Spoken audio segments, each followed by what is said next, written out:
You see the headlines every single day, right? Trade wars, new tensions, weird alliances popping up.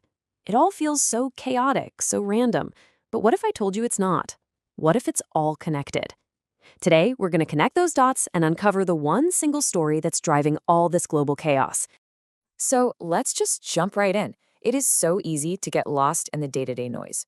You've got a war in Europe, tech battles in Asia. It seems like a dozen different problems. But behind all of it, there's one massive, powerful force pushing all these pieces around the board. And that's what we're going to unravel. To really get what's happening today, you have to understand the quiet power of yesterday. For the last 50 years, the entire global system has been running on one single engine, the US dollar. And believe me, this isn't just about cash. This is about the fundamental structure of global power. So, what does that actually mean, reserve currency? Well, think of it as the world's default language for money. If Germany wants to buy oil from Saudi Arabia, that deal doesn't happen in euros or reals. It happens in US dollars. And having your currency be the one everyone has to use, well, that has given the United States an absolutely enormous advantage for decades. And this is where it gets really clever. It's a brilliant, self-reinforcing loop. Look, the world needs oil. Oil is priced in dollars. So the world needs dollars. Simple enough, right? But what do countries do with all those dollars they have to keep on hand? They buy US government debt, which means they're literally lending money to the United States. This cycle creates a constant, artificial demand for the dollar, and it's what has funded the American economy for half a century. And this is the result. This unique power lets the United States carry a level of debt that would absolutely crush any other nation. How? Because the US can essentially just print the money that the rest of the world is forced to buy. It's the ultimate economic superpower. But here's the thing about a system built on trust. It can be shattered in an instant. For decades, this dollar system felt permanent. It felt unshakable. But in 2022, a single event sent a massive shockwave through the entire global financial system. And honestly, nothing has been the same since. And this is the exact moment the game changed. When Russia invaded Ukraine, the United States did something that had never been done before on this scale. It didn't just sanction Russia. It weaponized the dollar itself. It literally cut Russia off from its own money that was held in US dollars. By freezing over $400 billion, the US showed its ultimate power. But it also sent a terrifying message to every other country on the planet.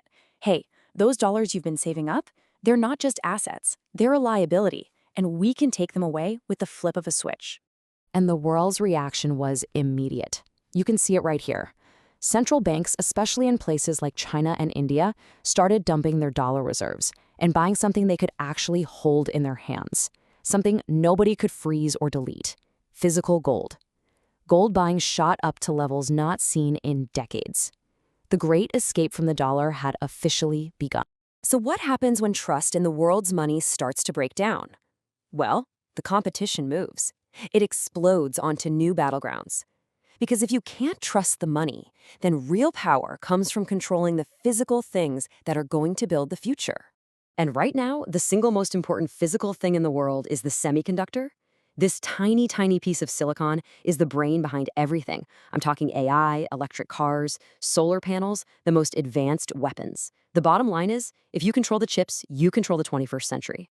And this explains why Taiwan has suddenly become maybe the most important place on Earth. One company there, TSMC, makes almost all of the world's most advanced chips. The US sees that supply chain as a critical national security issue. Meanwhile, China views the entire island as its own territory. So this isn't just some political argument. It's a high-stakes battle for the keys to the entire future economy. At the exact same time, there's a mad dash for the raw materials that power all of this new tech. You see it in the US maneuvering around Venezuela's huge oil reserves. That's a key lever for controlling global inflation.